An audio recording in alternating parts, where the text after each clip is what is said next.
या ग्रामीण विकासाच्या खऱ्या अर्थानं विकासाचं केंद्र आहे आणि पंचायत समिती ही ग्रामपंचायत आणि जिल्हा परिषद यांना जोडणारा महत्त्वाचा दुवा आहे आणि ग्रामीण भागातील जनतेचे कामं ग्रामपंचायत सरपंच उपसरपंच सदस्य घेऊन वेळोवेळी पंचायत समितीकडे येत असतात। परंतु या खेड्यातल्या लोकांचे कामं करण्यासाठी आणि या खेड्यातल्या लोकांच्या समस्या सोडवण्यासाठी सरपंच उपसरपंच आणि सदस्य यांना बसायला पंचायत समितीमध्ये कुठल्याही प्रकारचं दालन या ठिकाणी अवेलेबल नाही आहे। त्यामुळं आज सरपंच परिषदेचे अध्यक्ष इगतपुरी तालुका सरपंच परिषदेचे अध्यक्ष साहेबराव जाधव यांच्या अध्यक्षतेखाली या ठिकाणी इगतपुरी तालुक्यातल्या 96 ग्रामपंचायत सरपंच उपसरपंच सदस्य यांची बैठक होऊन या ठिकाणी या तालुक्याच्या गट विकास अधिकारी आदरणीय गायकवाड मॅडम यांना आज सरपंच परिषदेच्या वतीने निवेदन देण्यात आले की आपल्या स्तरावर आपण योग्य ती कारवाई करून लवकरात लवकर या सरपंच परिषदेला या ठिकाणी सरपंचांना बसण्याची व्यवस्था व्हावी यासाठी या ठिकाणी दालन उपलब्ध करून द्यावा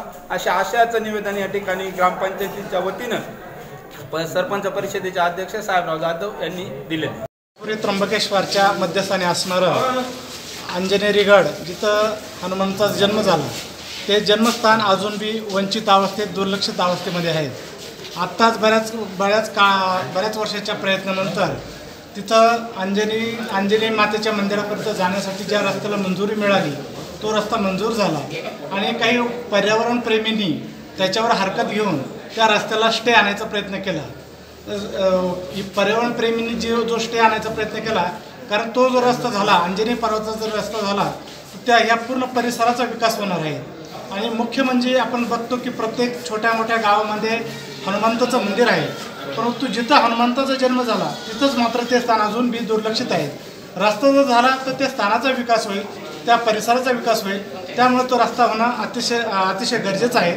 आणि म्हणून आपल्या इगतपुरी तालुक्यातील 96 ग्रामपंचायतींनी आज इथं ठराव केला की आम्ही सरपंचांनी ठराव केला की आम्ही सर्वजण प्रत्येक गावचा ठराव देऊन या रस्त्या व्हावा या मागणीसाठी सर्व गावांनी ठराव दिला।